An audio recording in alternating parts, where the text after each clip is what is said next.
there we go. size. Jasmine's joined. Hi, Jasmine. There we go. Okay. Hello, everyone. Welcome. Tuesday, May 19th, 2020, the year of all kinds of entertainment in our world. I'm, of course, Bill Code, and you can see more about me at drbillcode.com, DRBILLCODE. And this is, of course, Christina Metz. Hi, everyone. My faithful accompaniment. And today we're going to talk about issues about COVID, of course, because that's been the bent that we've been on very much. And we are going to expand that over time. I think next time we've talking about some thyroid issues. Mm-hmm. And of course, I've got at least half a chapter on thyroid issues in my book, Solving the Brain Puzzle. And I'm going to extend that over because one of the implicated features with regard to thyroid is celiac or gluten sensitivity. So I think that's a really important issue for us to have. And many of you might think that, those are kind of long-term for COVID, but we're now in, roughly 8-10 weeks where we live here in British Columbia in Canada, but, longer in parts of the world and not quite as long in others. But the other thing I think suggestion is that maybe like the coronavirus will be a bit like the flu virus. It'll calm down in the summer months. Mm-hmm. And so then we'll creep back up in the fall. So one of the indications and suggestions for that, of course, is by fall, everything changes in the whole milieu around the world, including the microbiome or the microbiome of the soil and of the earth. And so partly related to that, we're going to be talking about this to some degree for the next year and a bit. Mm-hmm. Best estimate is by next summer, this will be all gone. Unrelated to whether we have a vaccine or not, but it tends to have a 2-year cycle on the planet. And so don't rush out and get your vaccine a year from now if it happens to be available, because you probably won't need it. So I think what I'd like to do is once again go over a bit about COVID, okay, the size. So COVID is a virus. A virus is a non-living piece of protein, okay? So we make it into a really bad guy, mm-hmm. as though it was thinking on how to solve or create problems for us in its own benefit. But it is a piece of protein, and at least roughly half of our whole microbiome is virus related, okay? And we always send and continue to our entire lives and our entire genetic history on the planet, the communication has been through virus particles. So this virus particle is transmitted around, it travels the world. Okay, how big is it? 0.125 microns, all right? So 7 microns is a red blood cell, all right? And I've talked about vessels that are in the 5 to 100 micron range. 100 microns is 0.1 millimeters. So 0.125 microns, it's a really important size concept for us, because if we had to pick, and this is partly from Dr. Zach Bush's interview with Del Bigtree, but in a credit to him, but if you look at all the way things fit together, it's not quite the way everybody's been thinking about it. We've decided that this probably traveled around the world on jet airplanes with people infected from one area to another.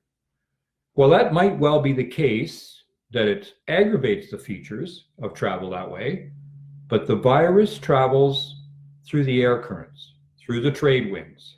So it was probably here, if it did originate in that subset Wuhan part of China or near it, and that's quite possible that it originated there. You can say where it originated from, that's a whole nother discussion, but it travels the world on the wind currents. And that's why whenever we do testing, whether it's here in Canada or part of the United States, as they've already done the testing in a couple of counties in California, they did it in Iceland, they find even in the asymptomatic people who've had no known exposure outside the, that part of the world, they find the incidence somewhere between 3 to 20%.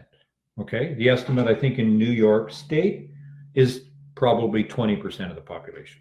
Okay, so the virus is around all the time. And that's why it still mystifies me a huge deal that we're into lockdown. But the good news is, where we live, we're starting to soften the lockdown. But the tragedy is, people are still very, very fearful. I would like to help you reduce your fears with information, because we know that the likelihood of respiratory death, because it's talked about a great deal, this year is still considerably less than the very peak with influenza virus in 2017. Okay, we're still well below that amount. So this isn't going to kill almost everybody the way people worried it did. It killed 10% of us and all those pieces. We know now it's closer to 0.1%, maybe at tops 0.2%. Okay, so that's much less onerous. They're a little bit different, certainly from the flu of 1918, so just over 100 years ago, when millions of people around the planet, that virus predetermined, picked primarily on healthy young people. This one, no, not at all. This primarily hits the elderly, the unwell or sick, and that's the primary group that it injures. And in that sick group, it's people with hypertension, heart disease, chronic lung disease, diabetes, and now we've added obesity, right? Right. So we want to reassure you, we're still somewhat in the first year of COVID-19. It's going to be a 2-year entity. I'm going to keep an eye on the questions if they pop up. And within that, we get to determine partly our outcome. So we talk a lot, you and I, about microbiome. This is a piece of the microbiome. Remember, viruses are a major component of our microbiome. And our microbiome is our entire body.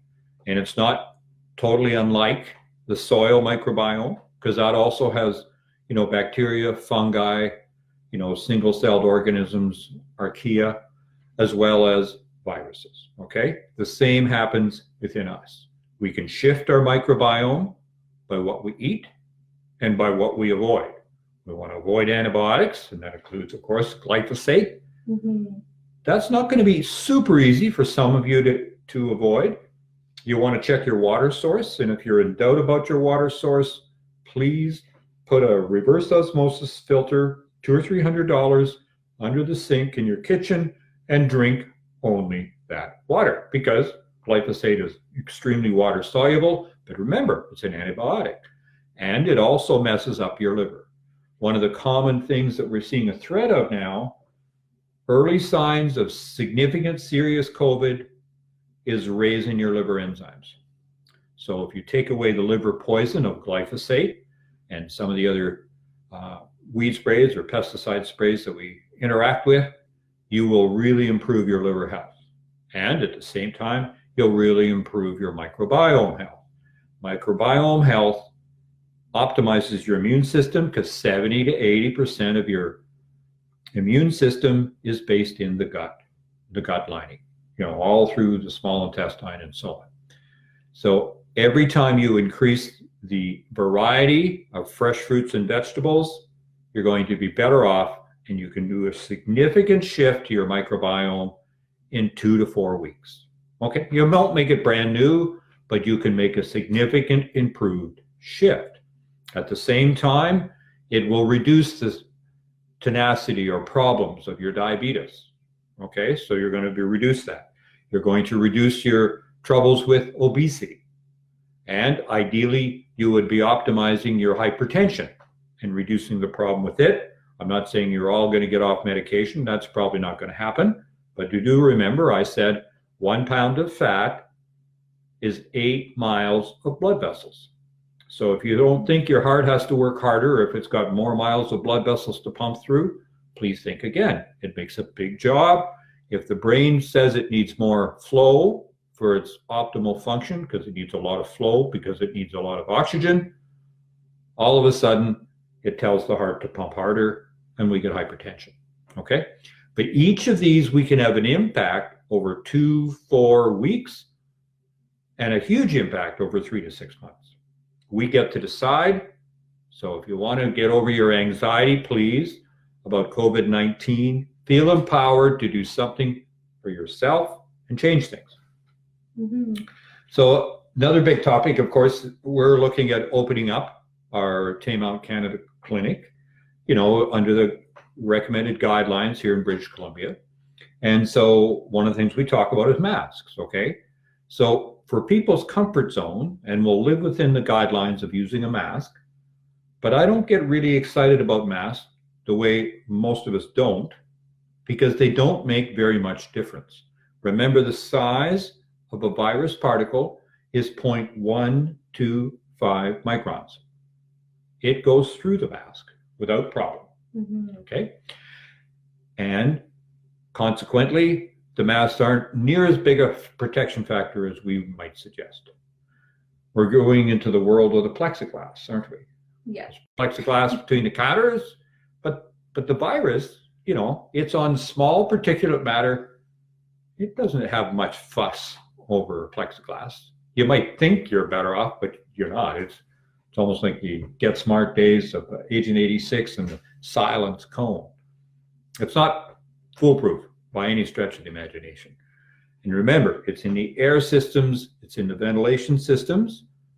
And if you and I spent time, even in a huge garage, if we're there 3 or 4 hours, we're sharing the same air long enough that we share the virus to and fro. Right. Okay. So the virus is here. It's here in a lot of us already. I'm going to say 5 to 20%, and we'll start to get some more numbers, but we're getting pretty big numbers already. Several thousand in the study in California, several thousand in the study in Iceland, and many, many thousands or millions in the estimates that have done spot checking in New York State. The virus is here. It's lots of places. Lockdown.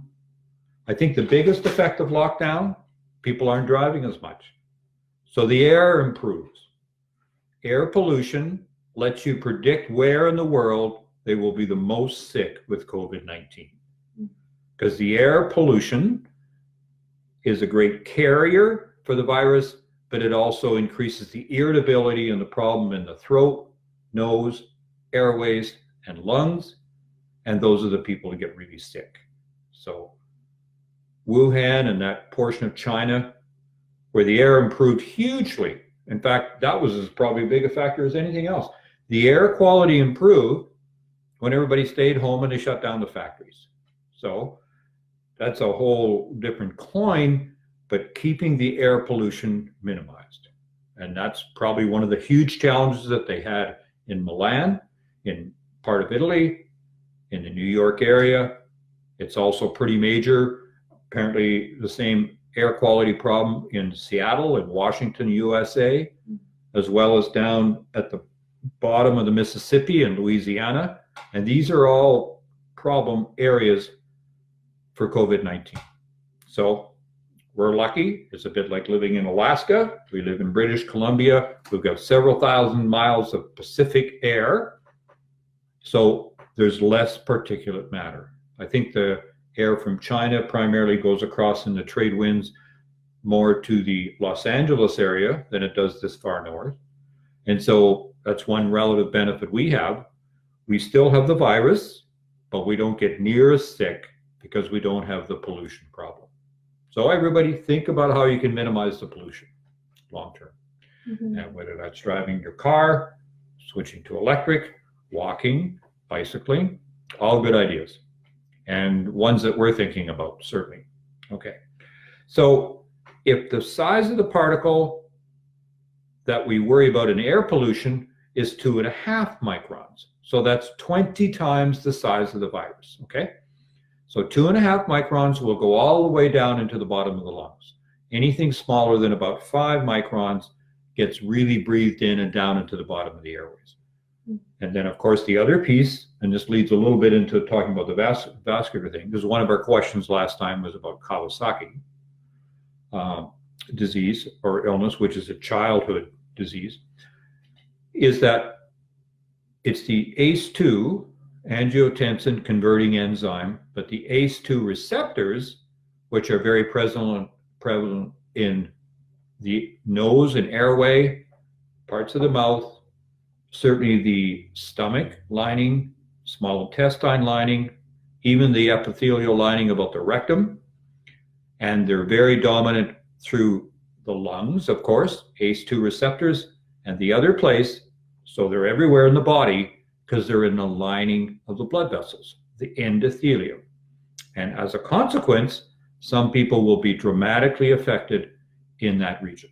And that's maybe one of the reasons that the hypertension people are much more at risk, because most antihypertensives, especially the ACE inhibitors and the angiotensin blocking drugs, may aggravate the whole scenario because they up the amount of ACE2 receptors that you have. Right. So I'm sure I've had gaps in that. Is there things that you want to mention that we can maybe clarify things better? No, that was pretty clear. I mean, we do have a question from Roger. Mm-hmm. He's asking, I have a dual water filter system, generic carbon filter, but also a chloramine filter. Is that enough to filter glyphosate? No, it's not, unfortunately. You'll need a reverse osmosis filter pretty much to get rid of glyphosate. It's extremely water soluble.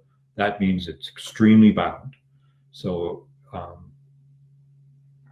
that two-stage filter, unfortunately, won't do it. Yeah, so you're going to have to go an extra stage. The other option you have is you can send a water sample down to Great Plains Labs in Lenexa, Kansas, because they do glyphosate testing for people. You may remember that when I talked to Dean online, he had been visiting us from Australia, and now he's home in Australia, and we got his results on glyphosate after he got home, but his results were right up in there in the 97th percentile. And I've seen them in a young child in the middle of the prairies, also in the 96, 97 percentile. So glyphosate is used in a huge manner through almost all industrial farming all over the planet. So it's a kicker. It's a real problem for us. It's not as big a deal in Europe because they don't use it as much in their farming techniques, but it's very huge in most of the planet, not just for the GMO crops, but as a desiccant, as a drying agent, so you can harvest your wheat faster and all those other issues that it does. So if you're going to eat organic wheat, okay, better.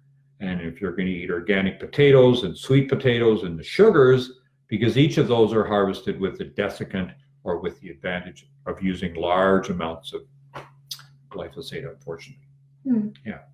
So we can have a big impact on our well-being. And if you want to rely on supplements for part of your recovery process, please take vitamin D year-round. Adults over 30 or 40 should be doing at least 4,000 units a day.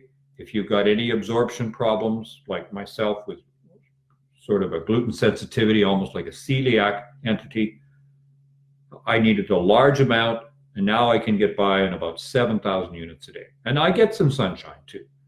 But quite frankly, we live around the 49th parallel, and we only get 4 months of adequate sunshine per day.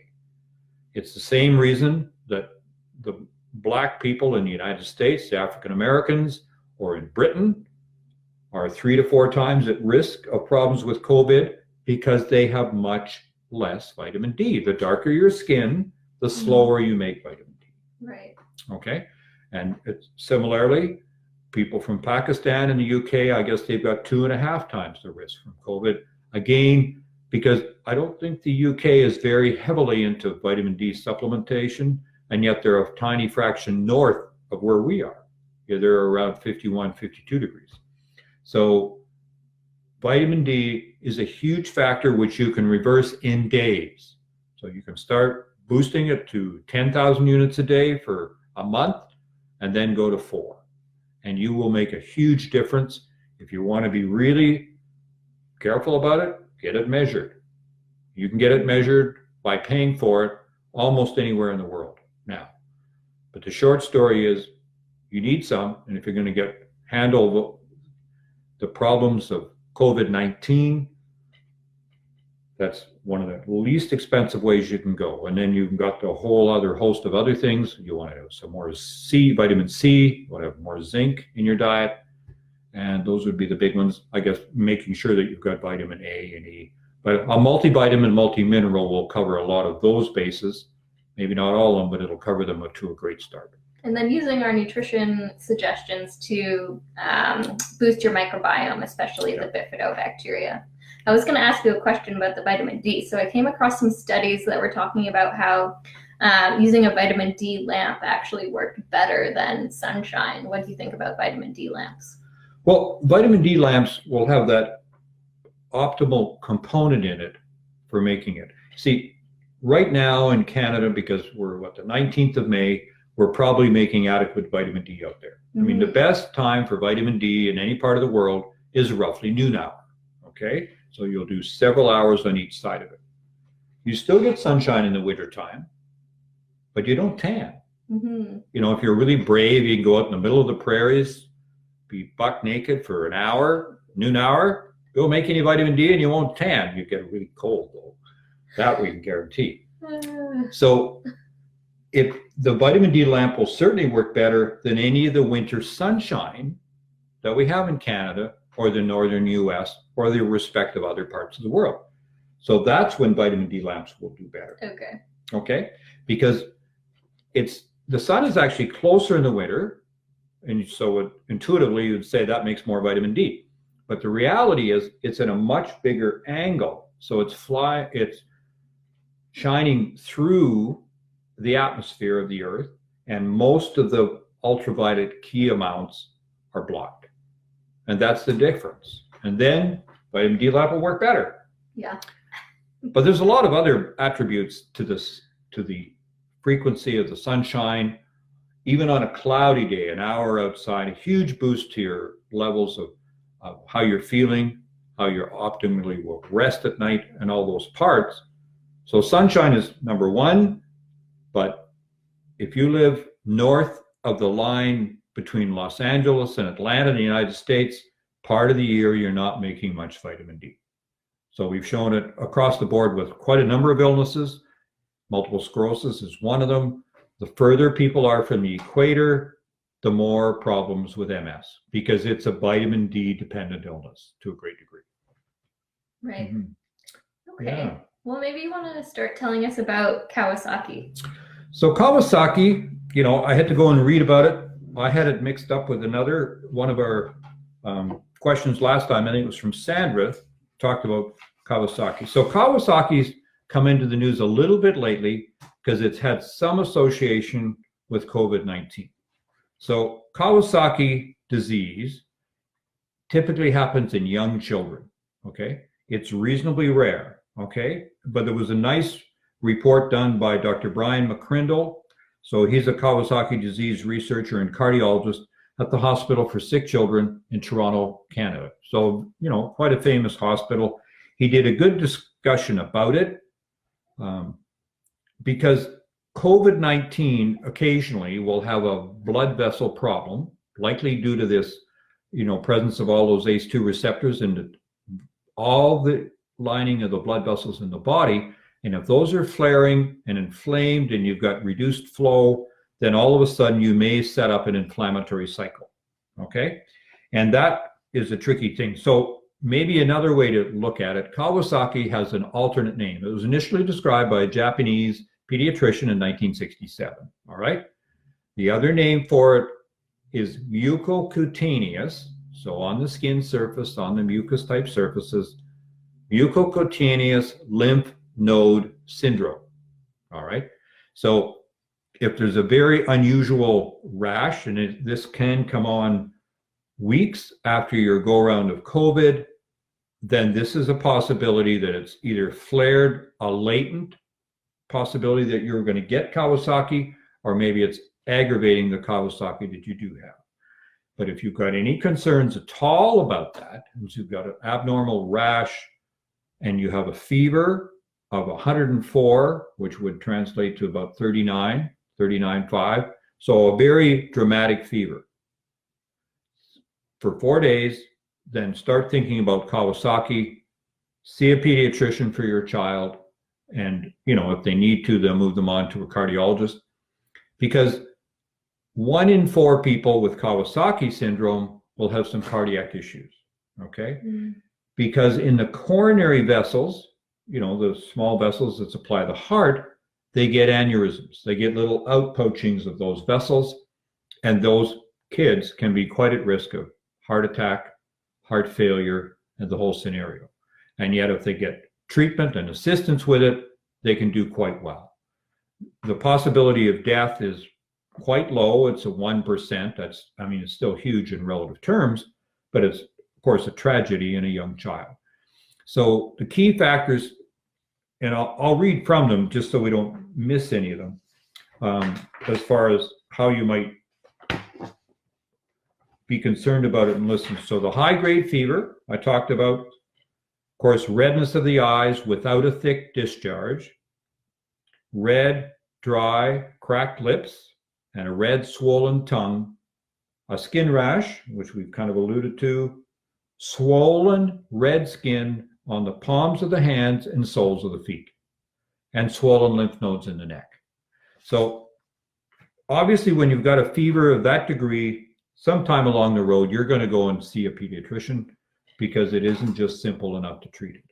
And we've already talked about it, and people are saying, don't get excited and using low fever lowering drugs. If the fever is dramatic, get some medical attention with an expert pediatrician who can determine. And if there is components of Kawasaki syndrome, you need to be followed up really closely. So people think that coronavirus is causing Kawasaki. Is that why this is coming up? I think that was one of the concerns. I think what it may be actually is uncovering it or giving a case mimicking it. Right. Because there is an increase in rashes secondary to COVID-19. And most of us, if you look at a lot of the viruses that affect small children, they will get rashes much more than adults will. And I think that's because of their blood supply to the skin, rapidly growing, all of these pieces. And so that skin rashes are a bigger marker more commonly in children than they are in adults. And they can happen in the same illness, but look very different. So an uncertain rash, COVID anxiety, and the fever, get them checked out, because once in a while, you'll have something needs to be. The odds of this happening, fortunately, are really, really small. And yes, there's very occasional, but once in a while, children dying with COVID-19, but it's exceedingly rare, and most of them have some major health challenge in the first place before it happens. Interesting. Well, speaking of the ACE2 inhibitors, have you seen any of the research on the herbal medicines that are good for blocking the ACE2 inhibitors from uptaking the virus? Well, yeah, I think we're still at early stages. Quercetin is one of them, right? Mm-hmm. And so that's one that I have my shelf now. And I've got a good friend with really nasty lung disease. I've suggested she go on quercetin. So that's one of the bigger ones that I know of. That's what are there others come to mind for you? Yeah, there's Chinese ginseng, and Right. there's Japanese knotweed, which is essentially the same thing as taking quercetin. That's why you would take Japanese knotweed, is for the quercetin, I imagine. Yeah. And then astragalus as well. So astragalus, it's used a fair bit in Chinese medicine. I think the easiest one for people to find in most places will be the quercetin in a bottle. Mm-hmm. I mean, AOR, quality supplement maker in Calgary, Alberta, in Canada, they've got a great quercetin product. New Beginnings down in Lenexa, Kansas, they've got many people have quercetin, so it's a fairly well understood, supplement. Yes, you can get it in herbal components, but I would be under the care of an herbal medicine physician or, a naturopath who's very comfortable in the herbs, or I would reach for a well-documented, clean, healthy quercetin product off the shelf. Take a baseline amount. If you're worried you've got COVID-19, you might bump it up. And of course, the research that's being done on it, a lot of it's been done by Dr. Chrétien in Montreal, and they're doing a study currently in China on COVID-19 patients, and eventually they will have an outcome of that study. But quercetin is a relatively innocuous, safe, so it's a thing to take that you could take now, and then if you get sick, take more of it. It's also helpful for allergies, so you get that bonus as well. It seems to have almost like an antihistamine benefit. It does, yeah. Yeah, so and today I would now prefer to use it for my allergy sensitivities than an antihistamine, just because it's got some other challenges with it. Yeah, so at home I have quercetin, but I've also actually ordered skullcap, which is another one of the herbs listed by the studies I was looking at. Skullcap has the added benefit of helping it breaking up biofilm related to Pseudomonas aeruginosa, which was related to the glyphosate. Sure, yeah. Pseudomonas is one of the big problems. If you wipe out with an antibiotic, and that's what glyphosate is, unfortunately, everything else, then Pseudomonas, it's tough little rascal. It tolerates glyphosate. So yeah, so it's a useful piece to go to. Not unlike, I also mentioned another supplement you could take, CDP choline, or citicoline as it's called in Europe, and it's called both here. I know AOR have some, and certainly New Beginnings has some. And what it does, it helps block the PLA2. Okay, so it's the PLA2 is the enzyme that's in the body, and that's what flares, and that's why you get really sick with a snake bite, spider bite, wasp bite, bee sting. It elevates PLA2, plasma lipase A2. And that is also one of the challenges that happens in COVID-19. And when the PLA2 goes up in the lungs, you get a relative cytokine storm. So that's why taking some of that supplement could help calm that. So make sure you've got the right one. CDP choline, or CITA, CITI choline, CHOLINE. And that's the one you want to go with. I have a question for you. So the herbal research I was looking at was related to SARS. How is SARS different from COVID-19? Yeah, well, they're really close cousins, okay? So COVID-19 is also called COVID-2, all right? COVID-1 was SARS. So SARS was a coronavirus, and that was 2002, 2003, disappeared in 2 years, okay? More people died from SARS, many more than, in a percentage basis of those having it. We never got a vaccine for SARS. In between, I think in about 2008, 2010, we had MERS, which is the Middle East Respiratory Syndrome, which was also a coronavirus. And now we have this one. But I really want you to appreciate and realize this is really important, I think, for your long-term well-being and what you're going to do, what you're going to wait for. Okay? We've had coronaviruses in our population around the world for at least 30 years. In fact, they've been found as long ago as 1,200 years ago. All right? Every flu season, about 15% of all those flus that people get are a coronavirus. So we have coronaviruses routinely. The other subtlety that we've come to learn recently, of course, we've been doing flu vaccines. This is typically influenza A and B vaccines for 20, 30 years. And those are RNA viruses, as is coronavirus, okay? The tricky part about those vaccines is influenza viruses, much like COVID-19, mutates really rapidly and quickly, okay? The best estimates now that there are 30 to 150 different strains of COVID-19. That gets to be a challenge to make a vaccine, okay? even flu viruses, are a bit the guesswork of the previous year of the strains that you have, trying to predict where it will go. And they vary from, 5 or 10% efficacy, maybe up to 50%, but they've never been anywhere close to 100. The downside also is in growing these influenza vaccines in preparation for the vaccine, they've been grown on cultures of cells. And one of the common cultures that they use in the mix is that of dog cells. And dogs have a huge amount of coronavirus. Interesting. What it means is the influenza vaccine for the virus of influenza is often components that you're injecting when you take the vaccine. You're injecting components of coronavirus. No, it's not COVID-19, and it won't protect against it. In fact, it makes you more vulnerable to it. And it makes you more vulnerable by around 36%. Meaning, if you've had the flu vaccine, now remember, I think I said before, I haven't had one for about 20 years. I did have them in the previous days, but not in the past 20 years.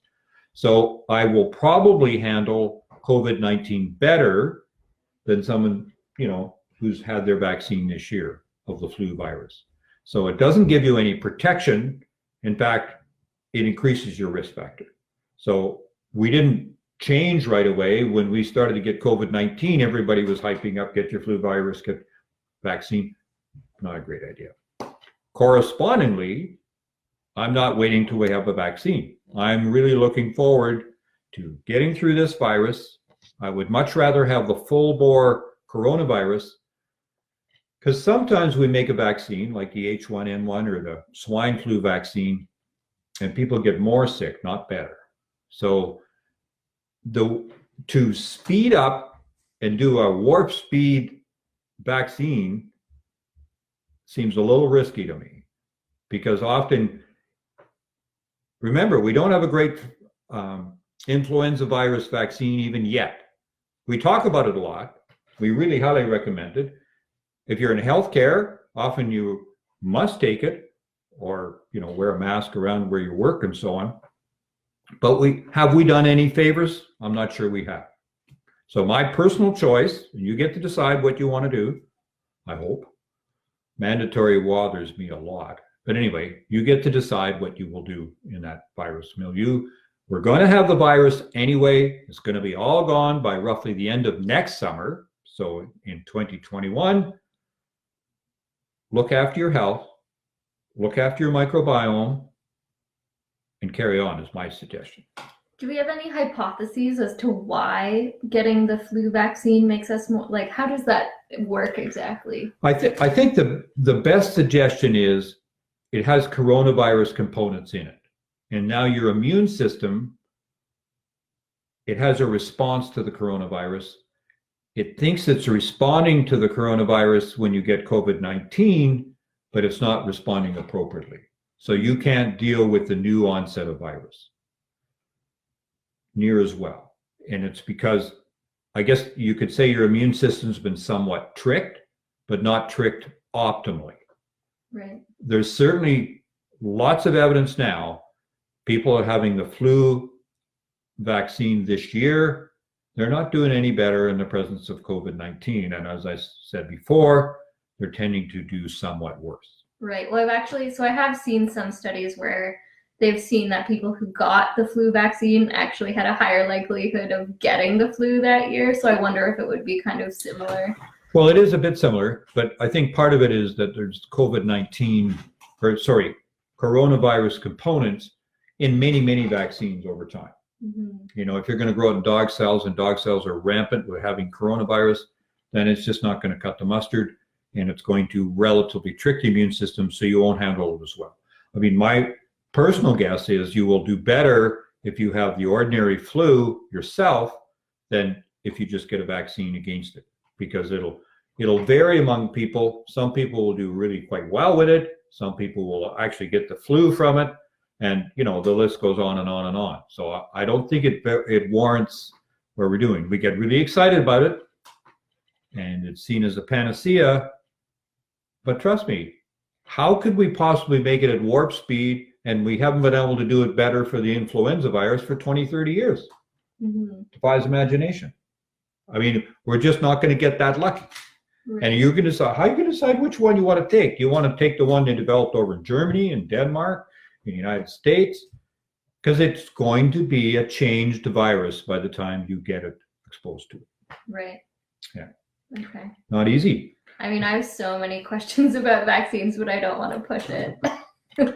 Well, I think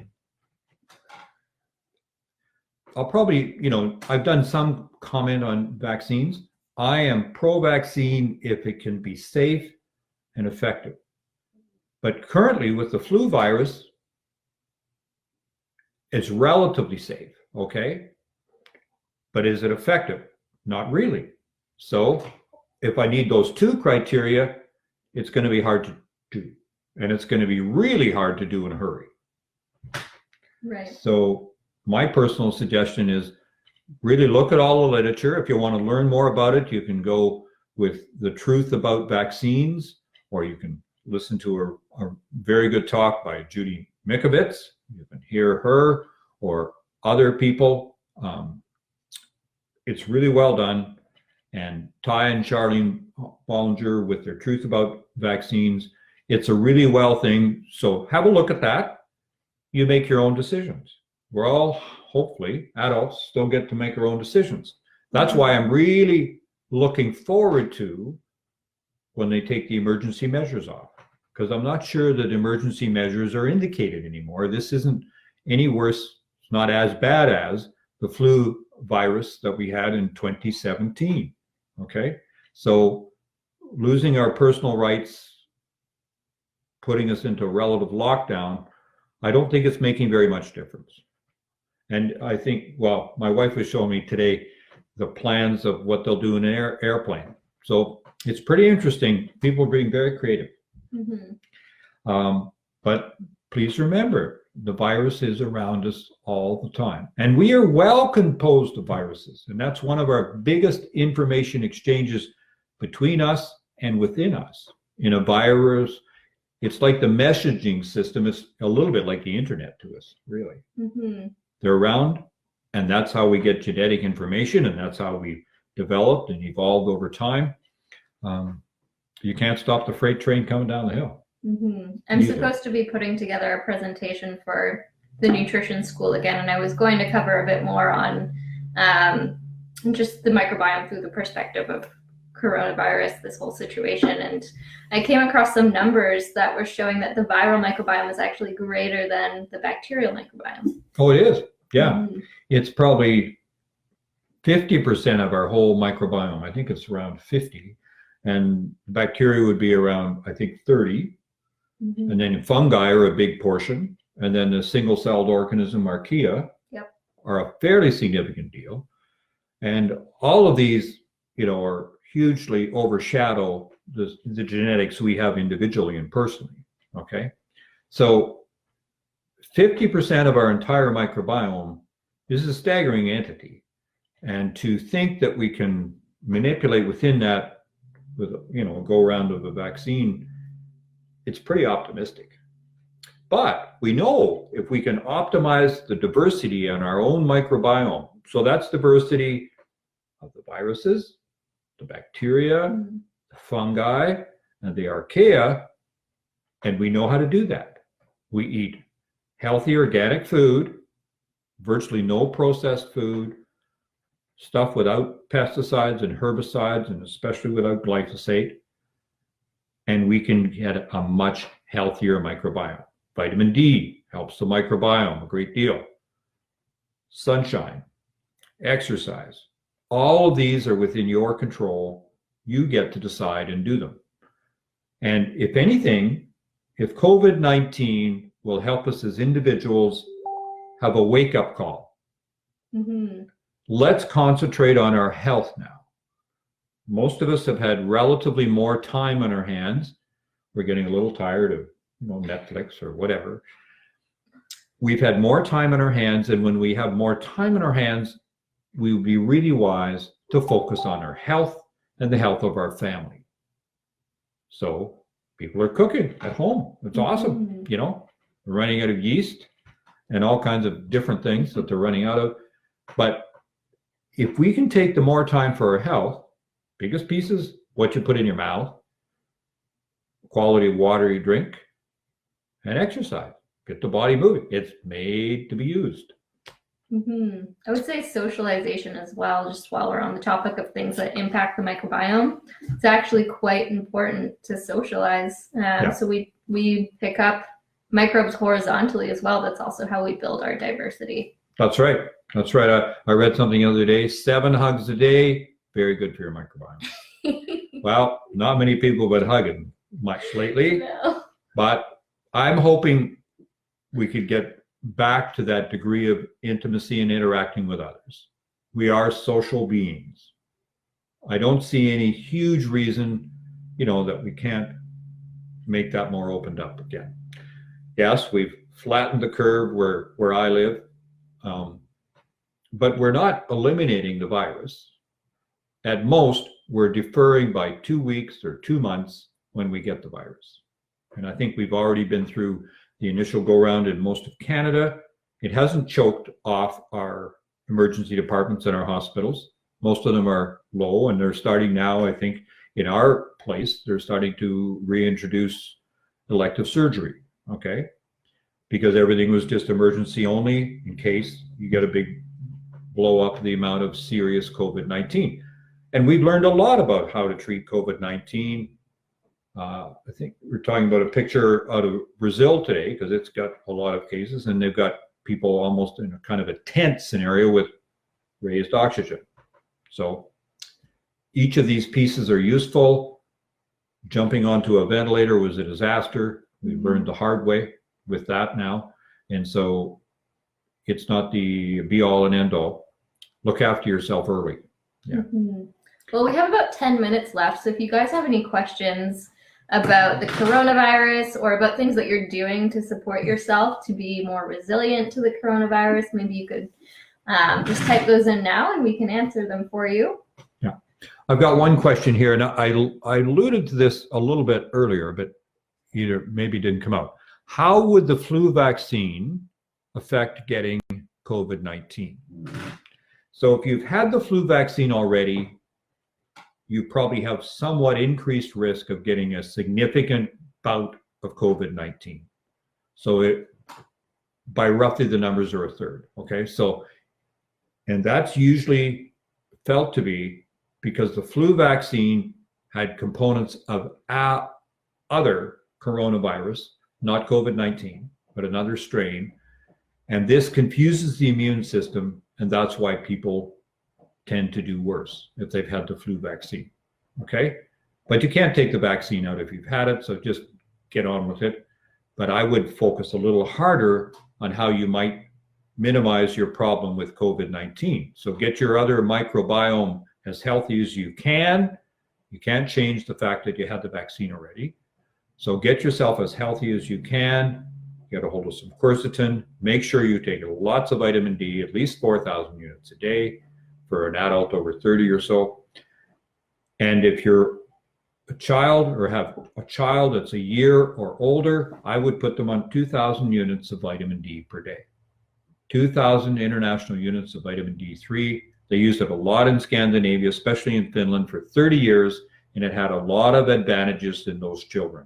They had less childhood cancers, less of them got MS, less of them got type 1 diabetes, and all of these other relative advantages by having adequate vitamin D, because these places like Canada are relatively far from the equator.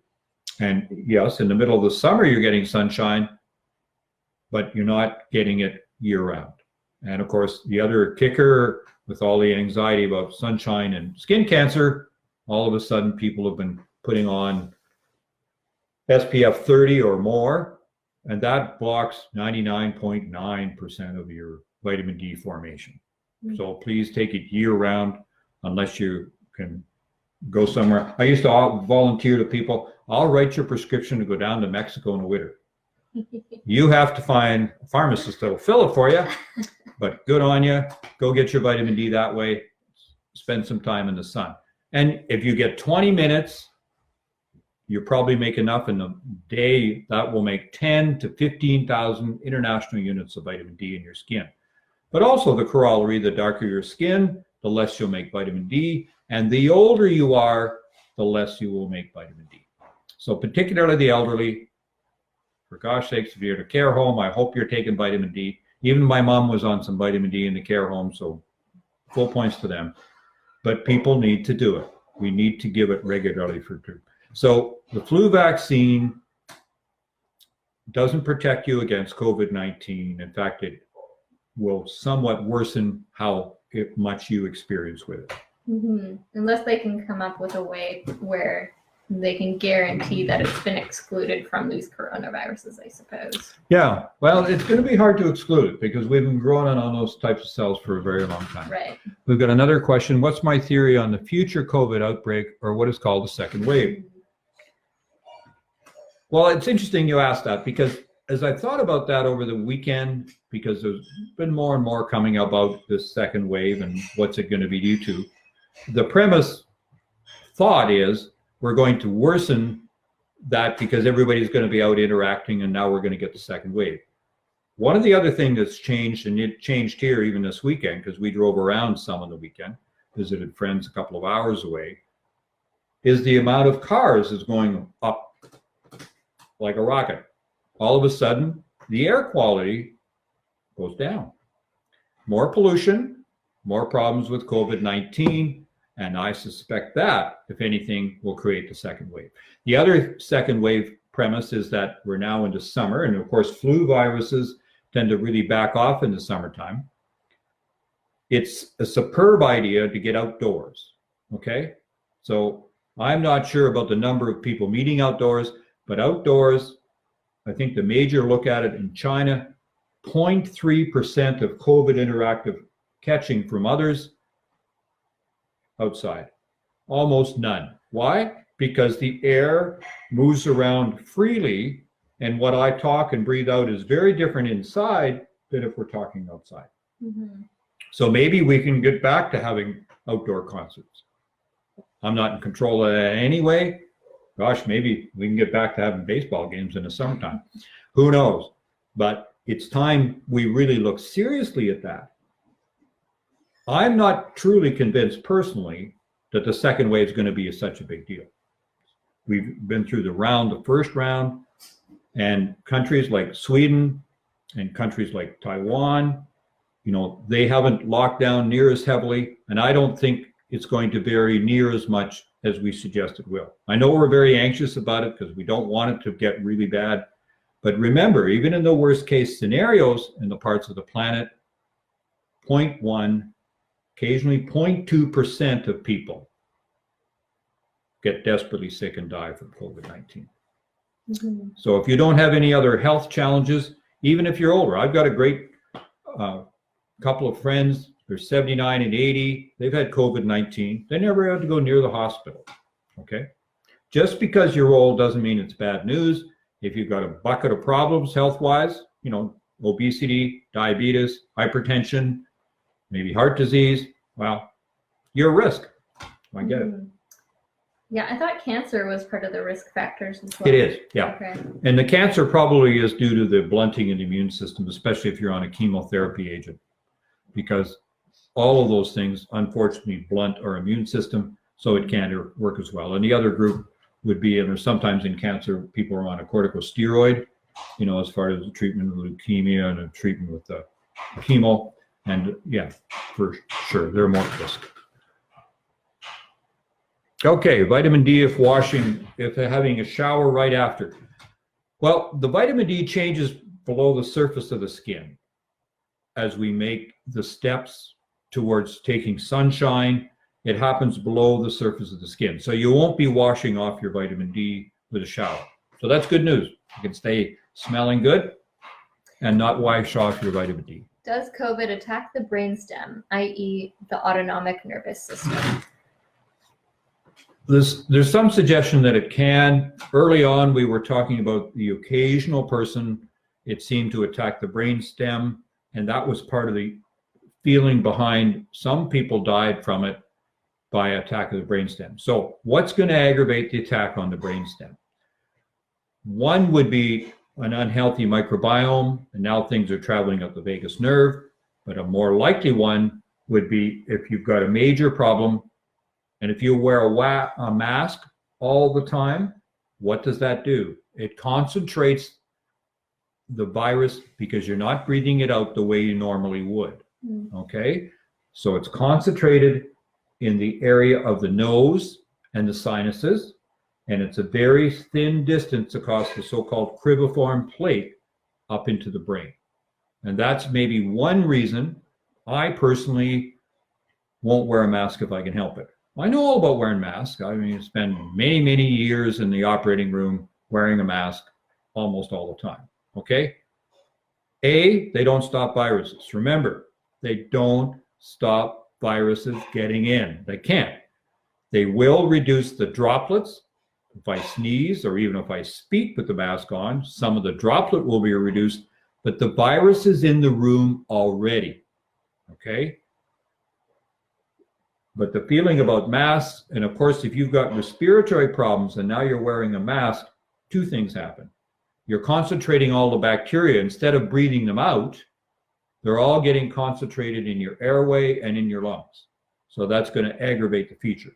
The second feature, and this was well talked about by Dr. Blaylock, or a neurosurgeon, is that when you put on a really major fitting mask, and this would be probably the N95, the standard, you are going to reduce your oxygen in the body and raise your carbon dioxide because you're not ventilating as optimally through the system. Right. And so that's why I'm not crazy about masks. And so my concept, if I need to, I'll put on a cloth mask. So I'm, going with the guidelines appropriately, and leave the fancy N95 masks to the healthcare personnel. Mm-hmm. Well, I can think of other things that you would do to help promote the exhaling or the movement or the opposite of the concentration of the virus through the sinuses. So would you say if someone were in one of the more susceptible groups, would it be appropriate to do things like breath work, to do types of exercise that got you breathing more heavily?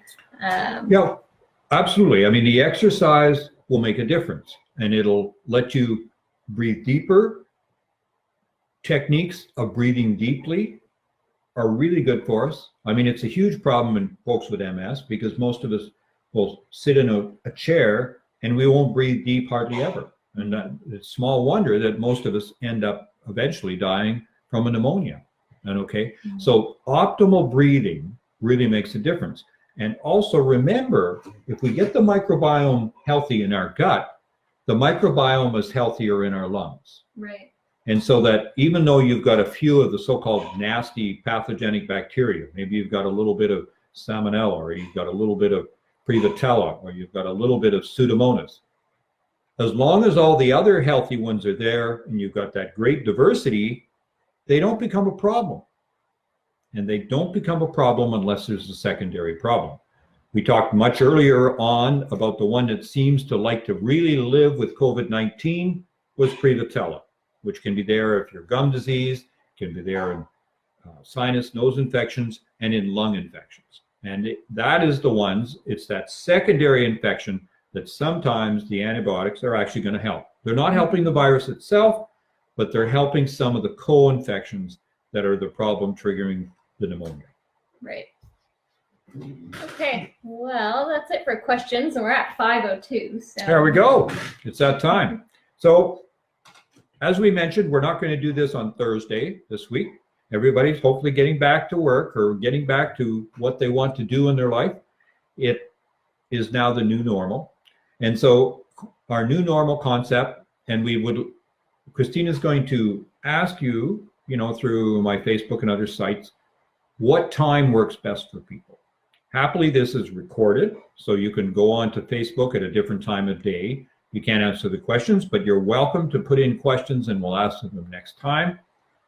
Unless we hear otherwise suggestions from you, we will probably do this the same next Tuesday at 4 p.m. Pacific Daylight Time. But let us know. And once again, tell your friends or contacts about this podcast, but also that if they're not on Facebook, and I know not everybody's on Facebook, I get it, they can go to drbillcode.com, DRBILLCODE.com, and click on the blog, and they've got a listing there of those, the ones that we've done on Facebook, and others that I've done with my colleagues at Point of Return with Alessandra Ray. So just to reiterate, we're going to continue doing these Facebook Lives on Tuesdays, but I am going to make a post on Facebook just asking you guys what time works best. And then if you have any topic suggestions, please write those in the comments as well, and we will take those into consideration. And we're tentatively thinking next week will be on hypothyroid or thyroid issues and or some input on celiac. Okay, well, that's it for today. So signing off, we will see you next Tuesday. Stay well, get out in the sunshine. It's a wonderful day here.